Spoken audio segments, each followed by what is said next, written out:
Yahobu, Bapak Ibu Pendeta, Sinenge, Majelis dan warga Gereja Amin, ini adalah channel YouTube Sinode Gereja Amin.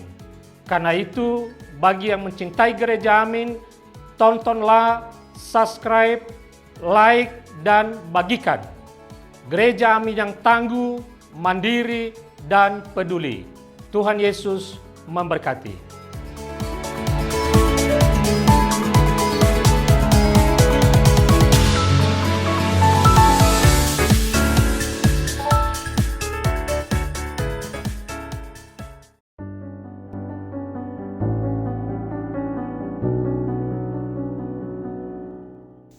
Hai sahabat muda, senang dapat kembali menjumpai sahabat sekalian dalam acara renungan Youth for Christ.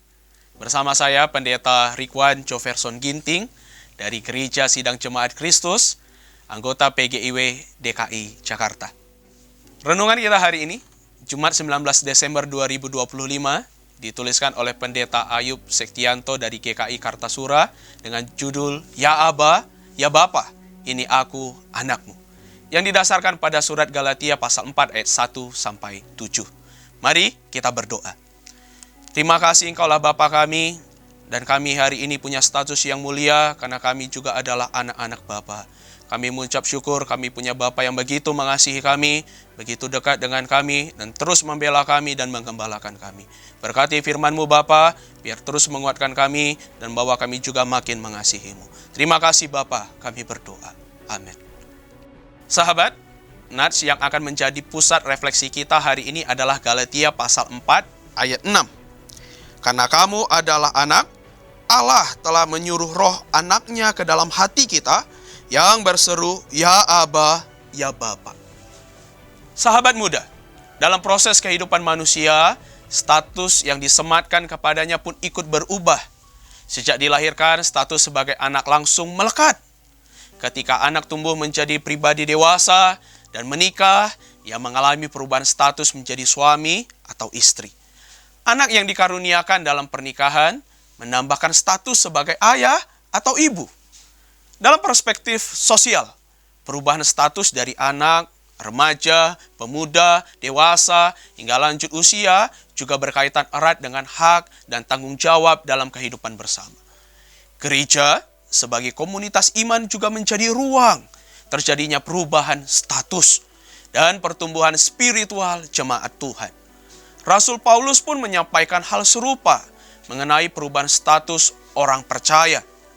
Dalam konsep teologis yang disampaikan Paulus, iman jemaat kepada Tuhan Yesus Kristus telah mengubah status mereka. Bukan lagi sebagai hamba, melainkan sebagai anak-anak yang dikasihi Allah. Paulus menjelaskan bahwa seorang anak belum dapat menikmati hak sebagai ahli waris sampai waktunya tiba. Ketidakdewasaan spiritual ini dimaknai Paulus sebagai keadaan hidup di bawah belenggu hukum Taurat. Hanya melalui Yesus Kristus, manusia ditebus dan diselamatkan dari jerat kematian kekal. Sahabat muda, melalui karya penebusan Yesus, orang percaya disambut sebagai anak-anak Allah, pewaris keselamatan yang menerima kerajaan Allah.